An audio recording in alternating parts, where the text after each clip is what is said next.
All right, so we've got a few of these problems to be going over, quite a few actually. So let's have a look. So this first one is a bracket with a roller on it. Do we have any questions about this one to begin with? RC is essentially the normal force coming off of that point C. Yeah, that's a roller there. Yeah. So RC will be normal to the ramp. Okay. So that means it'll make, what, a 70-degree angle? Yeah, something like, yeah. So you get a free body diagram that looks like that. Okay. Okay. So the first thing to do on these is to draw a free body diagram. Now on this one, I know because that bracket has a right angle in it, there's kind of an inclination to use inclined axes, but from my experience with this, it's almost more trouble than it's worth because you have to figure out that angle, a number of angles in there that get a little bit messy. So I didn't use inclined axes on this. I just used straight up axes. Okay. Now, what you want to do, and again, I've kind of mentioned this once before, it doesn't really matter what the picture is. That isn't really what's important. If I look at that thing and I say, okay, I'm not going to use inclined axes because those angles are going to be difficult to find, here's what I'm going to think about in my mind. The next thing I'm going to think about is, okay, I'm just going to use straight up axes. I've got my three equations to use. I'm going to start with a moment equation. Okay, that's normally how you start these. Okay, you're going to want to take a moment about a point where two unknowns act. And, this is the obvious place to take the moment about, okay?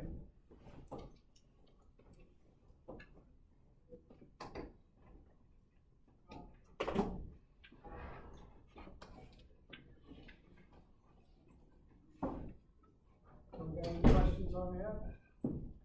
What I'm doing and why? Okay. So if I go sum of MA,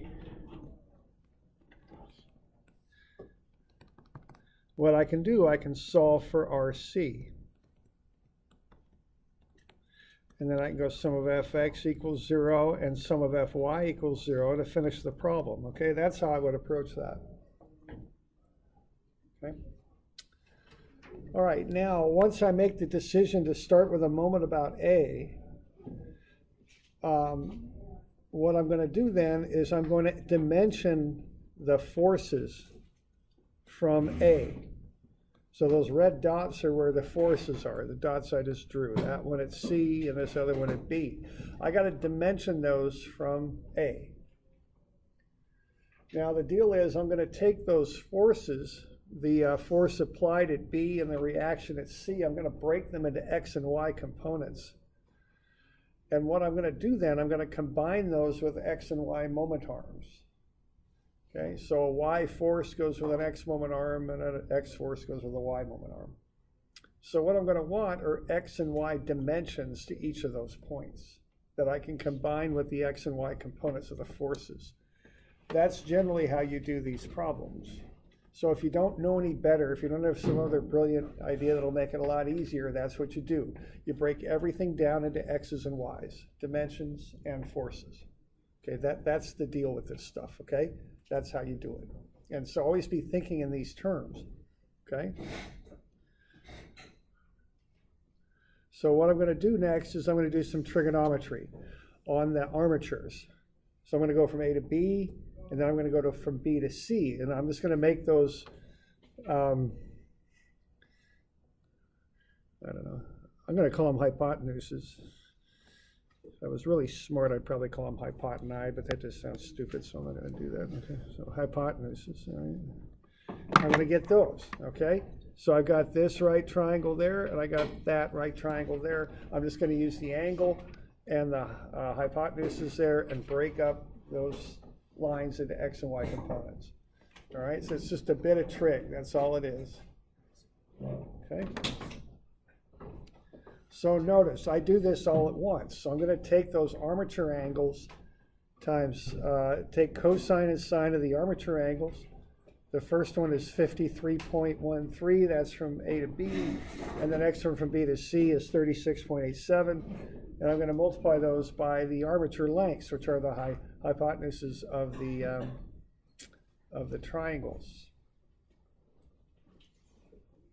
So what I'm doing here is I'm getting everything set up so I can take the moment about A. That's what I'm doing. And I'm doing all the setup work first.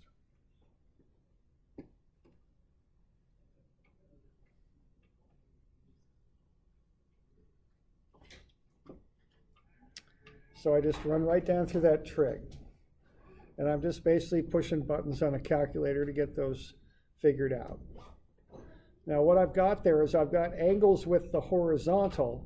So what I can get from that is cosine is x, sine is y. So I get those right triangles drawn in there, and I get the dimensions on there.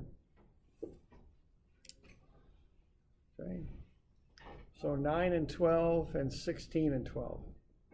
And I put them on there, and they're over on the right there. So 9 and 12 from A to B, and 12 and 16 from B to C.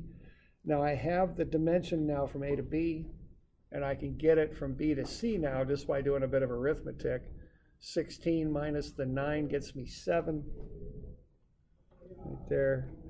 And then 12 and 12 get me the 24 right there. So what I've got now are x and y dimensions from point A to each of the other points where the loads are applied. And that facilitates me being able to take moments. That's why I'm doing this.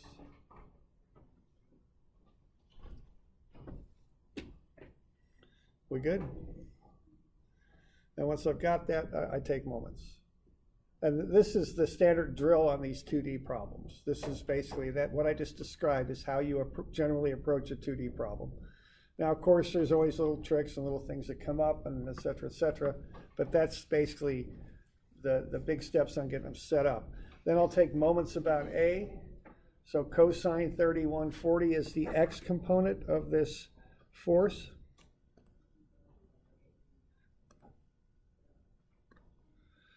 That's this one. What that's going to do is come around counterclockwise, so that gets a positive sign and a 0.12 meter moment arm. Sine 30 times 140, that gets me the y component. That's this, whoops, nope, it's going the other way. That's that one. That's going to come around clockwise, so that gets a negative. Moment arm is 0.09 meters. Cosine 70 times RC gets me this component of that force on the roller. That's going to come around clockwise. That gets a negative 0.24. Sine 70 times the reaction gets me that force. That's going to come up around that way clockwise. So that gets a negative.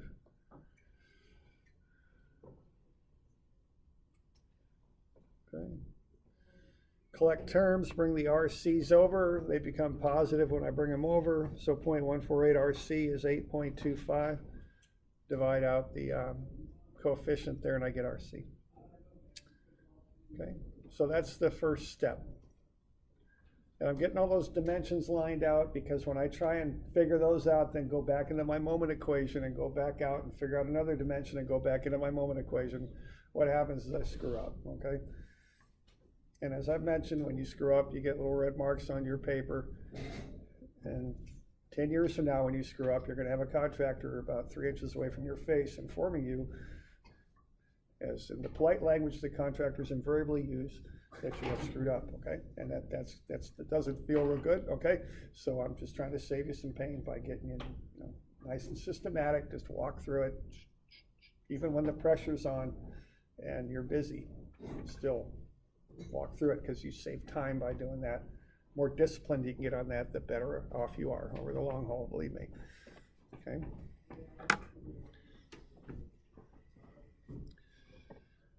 All right, we good with that?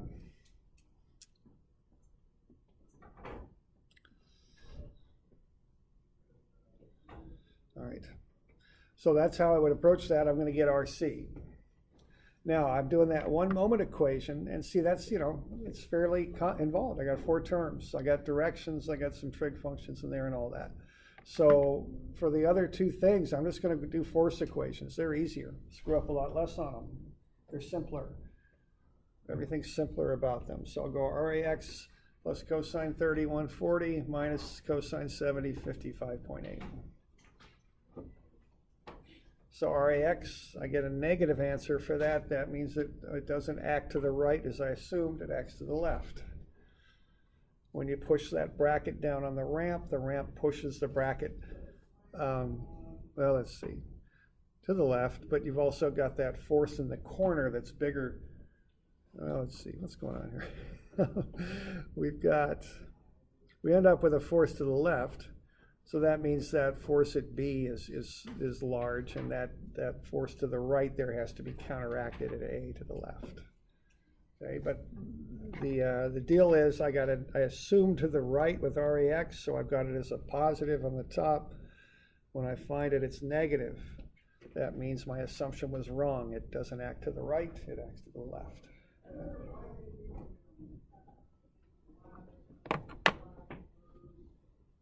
So we doing all right with that? Okay. Now I do the same thing in the y direction. RAY minus sine 30, 140 plus sine 70, 55.8.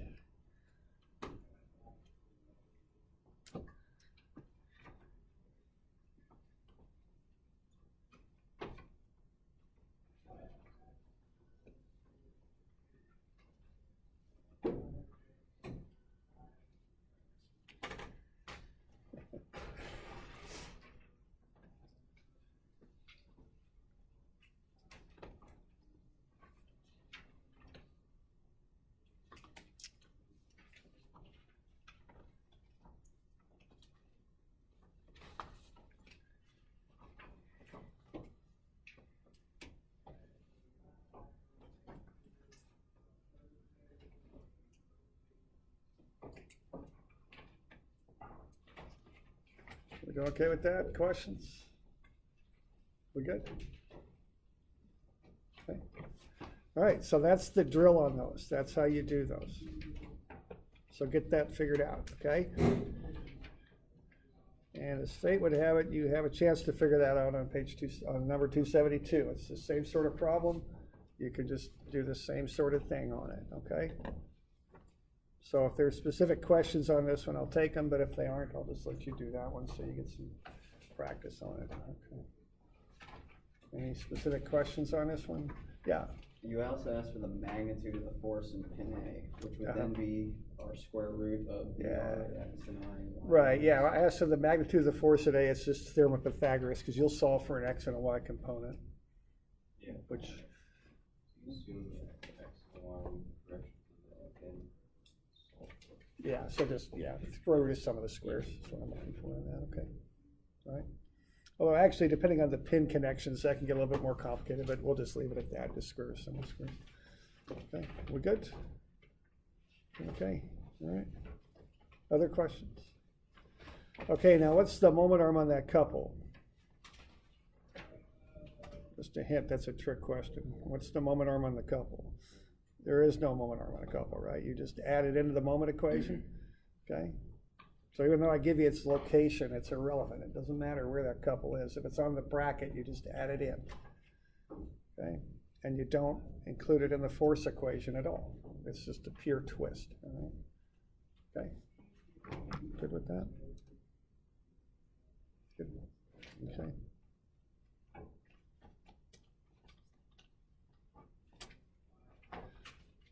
All right, 273 I did not assign. 274 I did. All right, so if you come up with a free body diagram on this.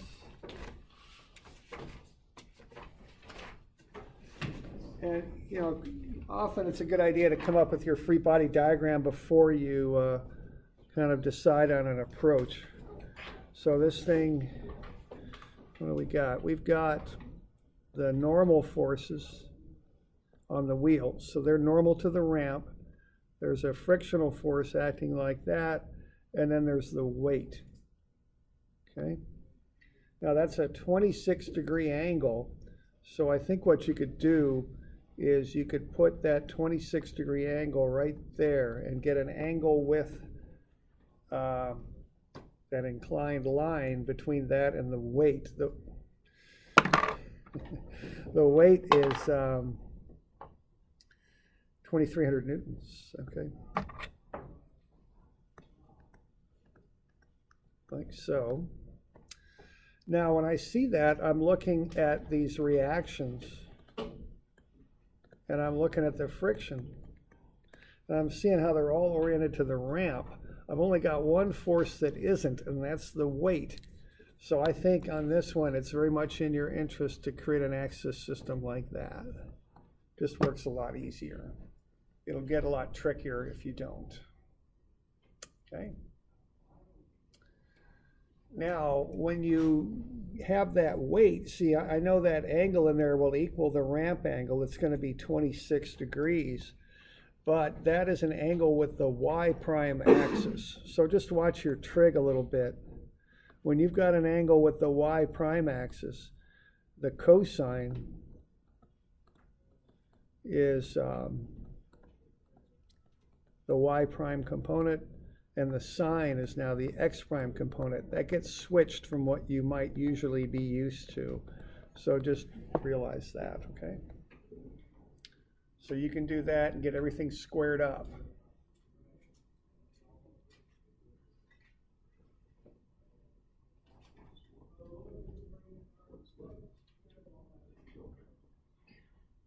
Everybody okay with that? We got any questions on what I'm doing there and why and all that?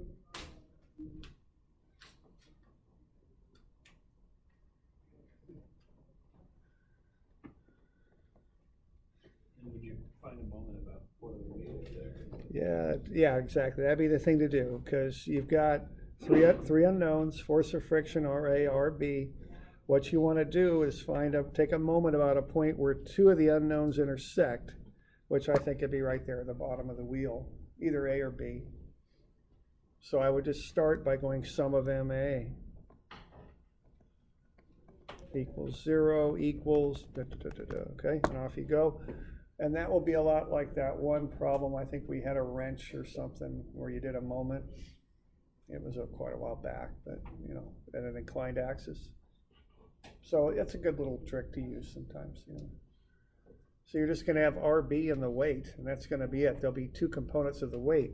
So what you're going to have there is you're going to have three terms, okay?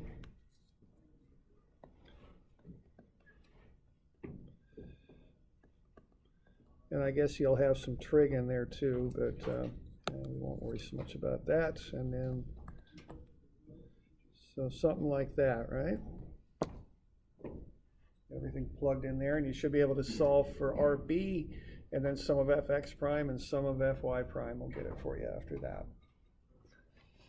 Okay.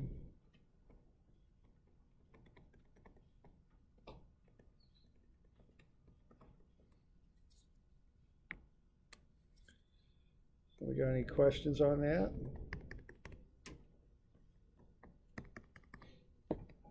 We're good.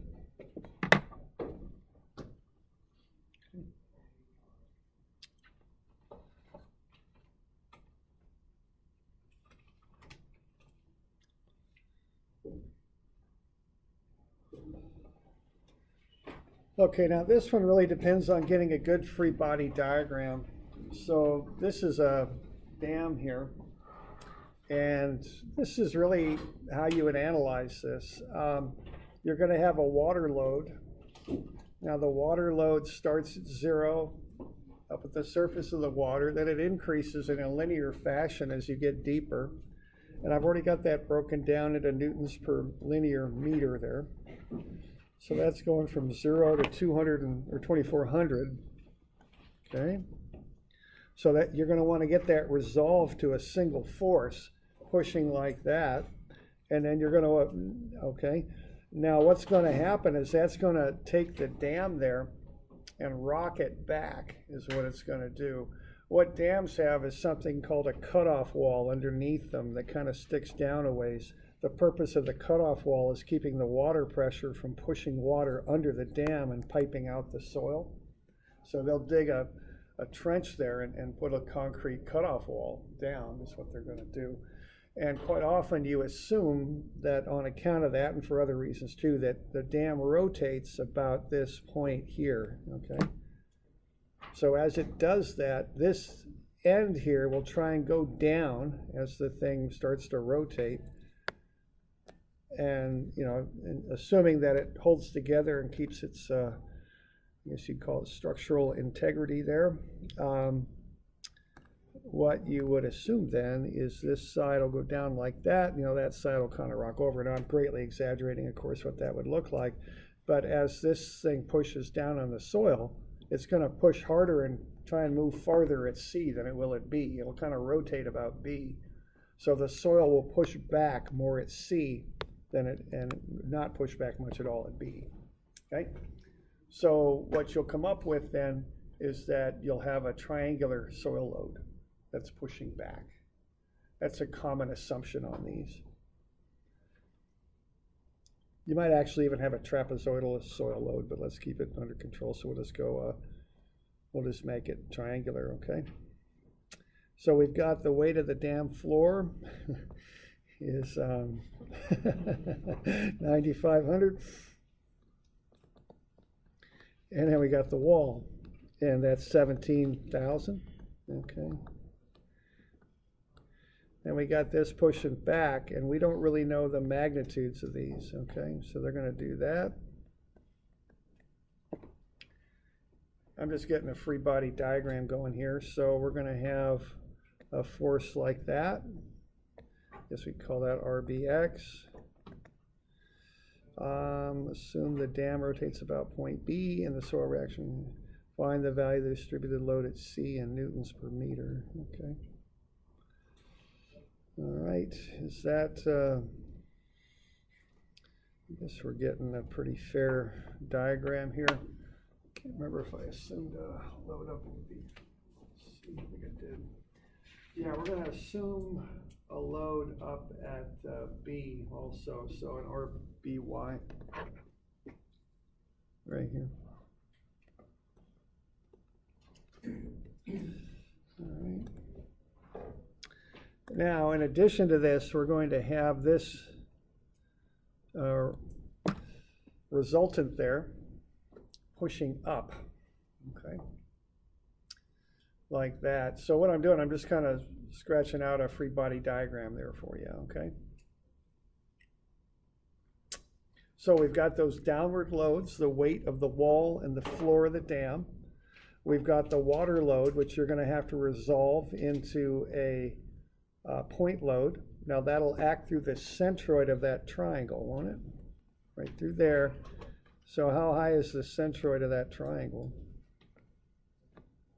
Above the base. Yeah, it's a third, which ought to be about 0.80 meters. You all good with that? Third, okay. And then we've got some of these other loads here, or distances, I should say. I want that distance. That ought to be 2/3 of 1.32. What is that? Is that 0.88 or something like that? I think it is. And then we've also got the distance right there. So this is, you know, getting a little cluttered, but you can get the idea there. What we're going to do is take moments about that pin at B. So I'm just getting everything set up. I've got distances and forces. So you'll want to find the magnitude of this one force right here. You'll need to find that magnitude. Okay, now what you're going to do with the unknown distributed load is give that a name, so you can call it something. So I'll call mine W sub C. That's the distributed load at C. So then you're going to find the area to determine the load associated with that triangular soil reaction, okay?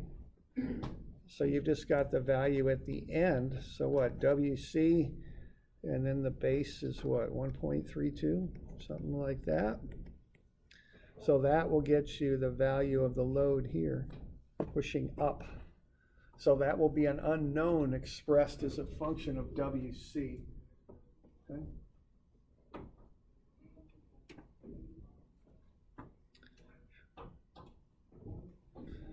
All right, you'll have to, as I said, you'll have to find this load right here. That's the load associated with the water. And then what you do with that is you'll take moments about point B.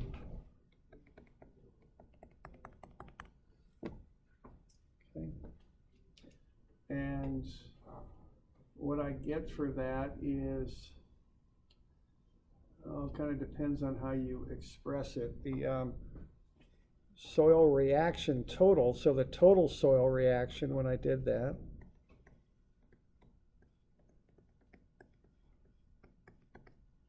what I got for that number was 9,743 newtons. And as a result of that, I was able to solve for WC. Okay. And that equaled 14,762.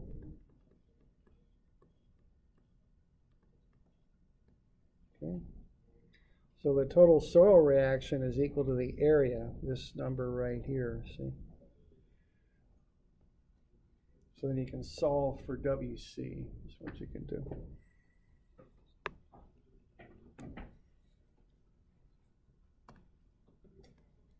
Everybody okay? Any questions on what I'm up to here with this? You got to take that triangular soil load, find the area of it, and that's an upward reaction is what that is, okay? So is WC the value of the distributed load? Yes, The load at C? on the right side of the triangle, that's what WC is. Okay, it's in newtons per meter. Okay. So the 14,672 for WC for that distributed load will get you a total area, which is 9,743. That's the idea, okay?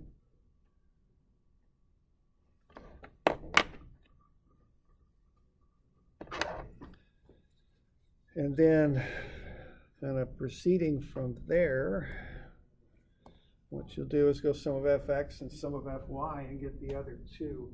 So sum of fy gets you 16,757.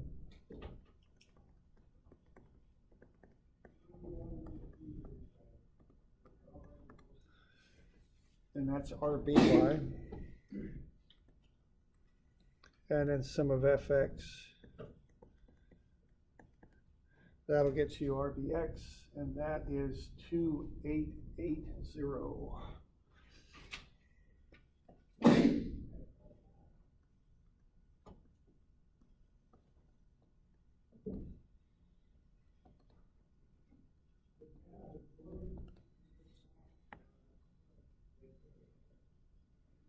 And actually, I shouldn't really have those equals signs in there. I should just kind of, when you write up those equations, the resulting answers that you get over on the right, that's really how I should express that. Okay.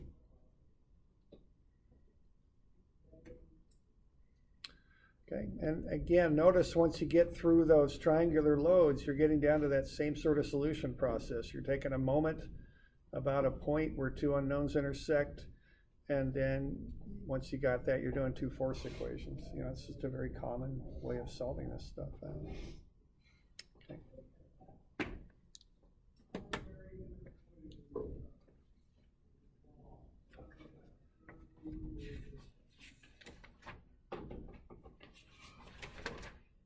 Got questions on that one? Okay.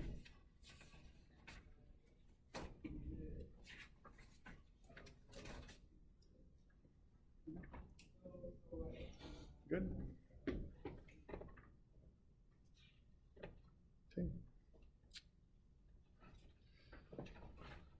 Okay, 276. They do this on pumps sometimes, especially when they're in what are called wet wells. They make them so you can raise and lower them on a track. You got a cable on the pump and you just kind of, they got a nice little flange fitting and a pivot kind of thing where you just drop them down and swing them so they just slap right against the flange. It saves people from having to go into those wet wells all the time. So what I've got there is a pump. It's sitting on that ledge. It's got a smooth roller there. I've got a cable on the pump that's pulling up a little bit, and I've got a roller at A. All right. So I got everything lined out there. All right, so what I want to do is turn this into a free body diagram. So I got the weight of the pump, and that goes at G. Now you got 120 kilograms for that, but remember that's a mass. We don't want 120 kilograms, we want 1177 newtons. That's the weight of the pump. This is 276 is what I'm doing here. Okay. All right, now what I've got is smooth surfaces here. I've got a roller. So there's RA, and then I've got a, not quite a roller, but a smooth surface right there, and that's RB. And then I've got this force of the cable, which I called RC. Okay.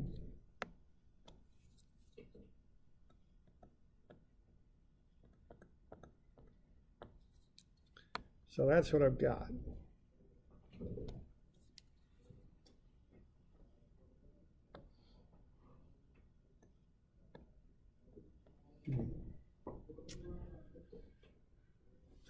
Okay, now I got some dimensions all over this thing. It's kind of reference to A is where those dimensions come from. All right, now you don't have a pin joint on this one, do you? Don't have one of them. Okay, now quite often you take moments about a pin joint. That's often the first thing to do, but you don't have a pin joint on this, okay? Now, the reason you take moments at a pin joint is because it's a place where two unknowns intersect. Really what you want to do is take moments about a point where two unknowns intersect, because that allows you to eliminate those two from the equation and then solve for the remaining unknown, because there's only three unknowns in these two-dimensional problems.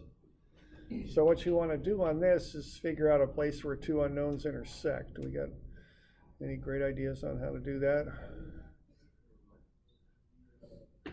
Center of mass is a known, so I'd be a little careful of that, because, you know, that's actually one you do know, okay? So, why? You're going to get RB and RC, so you're still, I mean, you can always power through these, you know, if you don't mind doing a matrix type solution, you know, multiple equations and unknowns. But some of FY will get you two unknowns, RB and RC, which is, you know, it'll work. I mean, it's not like it won't work. I'm just thinking of a little quicker way to get it, you know. Well, with the roller, you can assume that force is going right through it, right? Yeah. So could you line RA and C? So could you go about C? Yeah, you could take a moment about C if you like. I think that would work fine. Okay. So it isn't like you have to have the two forces, you know, right at the same spot, so to speak. They just have to intersect somewhere. So if you push RA out there, you can go to C and take moments about C is what you can do.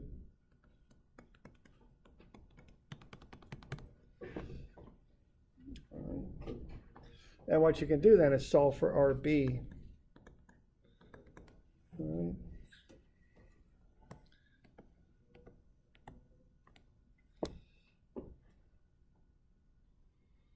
Okay. There we go. Yeah, once you got that, you know, the rest of it's just force equations, right? I think it's what, sum of Fy, would that do it? That'll get you RC. And that's 877.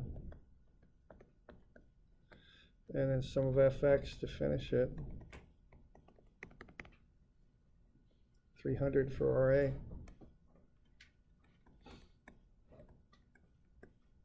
Okay. Just watch your moment arms. Be sure you're getting the right ones, because everything's dimensioned from A. You're going to want to dimension things from C. So, you know, just be sure that you get the proper moment arms.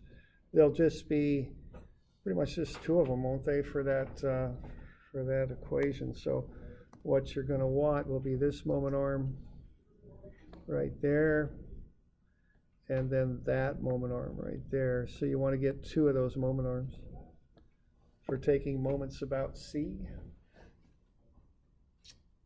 Okay.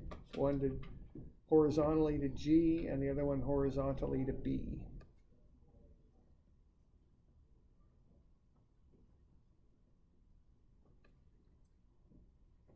Okay, and you guys got to do a little bit of arithmetic to find those. All right, so we doing okay with that? You doing all right? So that one, we're just trying to get you a few little problems to illustrate some different things. So that's one little idea there. Sometimes you might have to find an intersection point to take moments about if you want to do that. Okay. All right.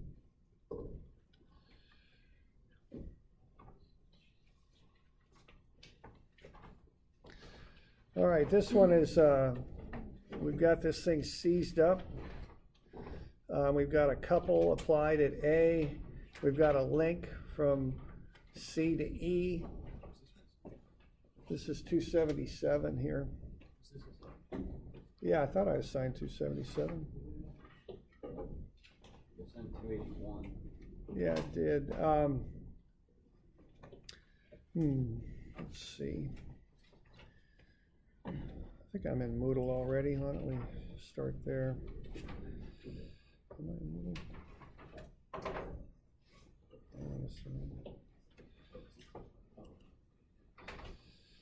Well, let's have a look.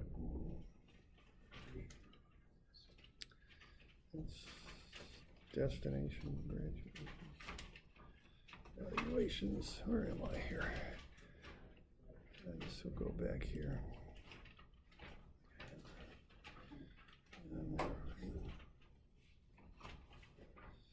Engineering, statics.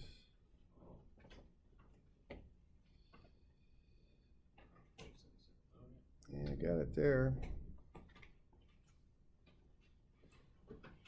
So I think I did. Yeah, I got it here. So yeah, I think we'll call that in there. Okay. So this is 277.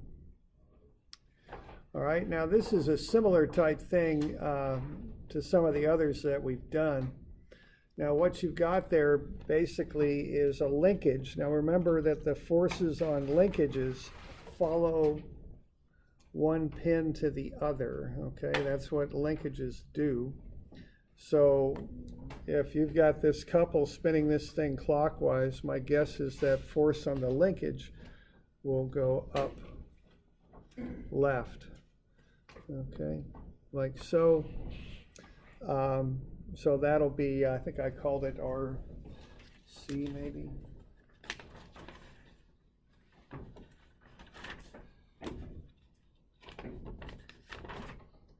Yeah, I called that RC. Now, what you're given there is 131 degrees. So if you got 180 for a line, take away the 131, what you ought to come up with there is 49 degrees. Like so. Okay. All right. Now we've got a total weight there, 4,000 newtons per meter over 0.9 meters. So that ought to get your, 90 centimeters is 0.9 meters. So that ought to get you 3,600 newtons coming down. And that ought to be about 45 centimeters right there. All right, and then we've got the couple, so let's remember that's up there. And then what you need is you need the dimension from B to C, and you got to do the trig on that. So we just want to go cosine, we got a 58, right? So cosine 58 times whatever BC is. And that's 0.28 meters. And then sine 58 times 0.28 meters. So you want to get both of those in there. And your purpose in doing that is to get the dimensions of this. You're doing the little, turn it into a right triangle thing there, okay? So what you're going to get on that are those dimensions 0.238 right here. And then 0.148 going across the other way. All right. And you okay with that? And what I'm doing here, I'm scoring up the dimensions. I'm getting everything into X's and Y's is what I want to do. And then I've got reactions that I want to solve for. You know, that's the whole purpose of this stuff. And notice I've got a pin at A, so that'll get me RAY and RAX. And then I've got this RC out here, okay? So there's the free body diagram. So you just want to go through and put all the force arrows on there and turn that into a free body diagram. All right, and then once you've done that, you just want to kind of go to work on that and just do the regular stuff that you do on this stuff. So what are we going to start with? Which equation do you think? Yeah, moment about A, I think, right? Because that's where two unknowns intersect. And if you do that, you can solve for RC. And so RC should be 1681. No, 68, my bad. 6821. And then you can go sum of Fy, you'll get RAY, and sum of Fx, and you'll get RAX, okay? So 4475 for RAX and 1548 for RAY, which I think is down, if I'm not mistaken on that. And that's going that way, and that's doing that. Okay.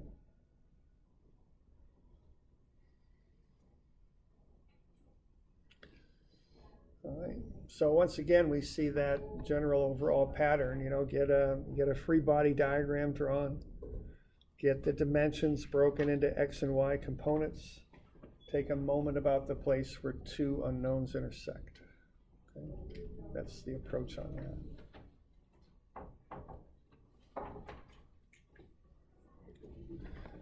Doing all right on that one? Do we got questions on that?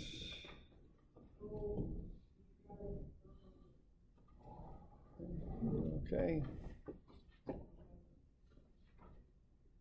Good.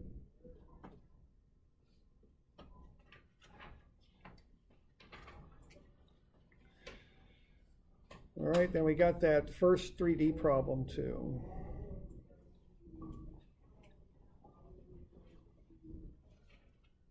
Like so. All right, so what you've got there is a fairly straightforward free body diagram. You know, you got these reactions here. Like so, they're just wires, they're vertical wires. They're pulling up on that slab there and holding it up. So we've got our A, B, and C.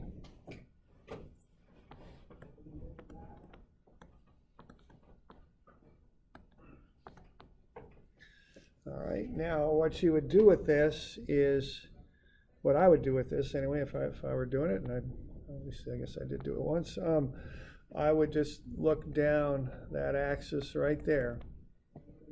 Okay, and if you look down that x-axis, what's going on there? You got A and B both on that axis and the slab extending over this way.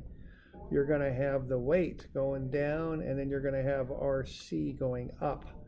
So you could take a moment about X and set that equal to 0 and solve for what remains, and you'll get the reaction at C is equal to 3,000.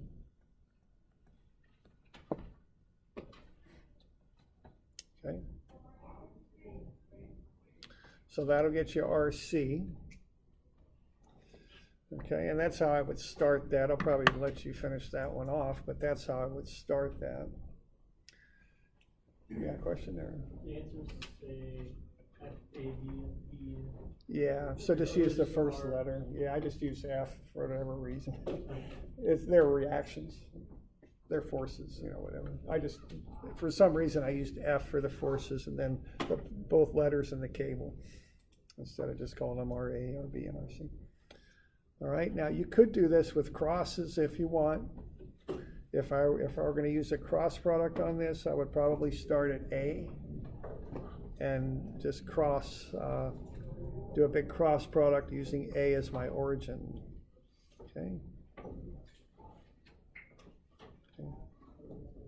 So we good with that, and you know, you probably get something like that. So sum of MA, what we got, 3, 0, 0. That's how you get to the reaction at B. So that would get you RB as the unknown. So that's how we're doing that. So what we've got here is we've got a position vector from A to B that has a magnitude of 3.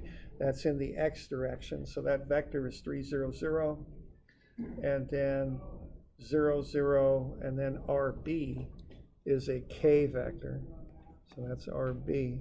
So if you take an X position, cross it with a Z force, I think you're going to get a Y moment, aren't you?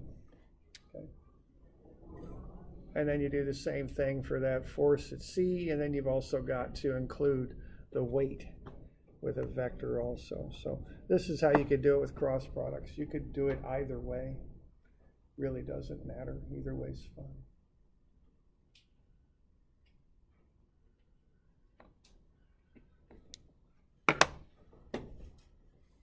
There you go. Okay. Any questions on that stuff? It might take a little time to be working through all that stuff. Okay. Yeah. You think we'll have the test on Friday? What's that now? What time will the test be? What day is the test? I don't know. We got to get through trusses. We got a bit behind, so we got to get through trusses first. So I don't really have a hard date for the test yet. You got any tests coming up I should know about? Next week, at least for math, at least for our math class, it's Thursday. Physics is Monday. Is physics this coming Monday or a week from Monday? It's next week, Wednesday. Yeah, it's Tuesday and Wednesday. So physics is next week. And Yeah, it's physics and math are next week. Okay. And Monday or Wednesday or Tuesday? Okay. Yeah, Monday, Wednesday, Tuesday, or Thursday. Okay, all right.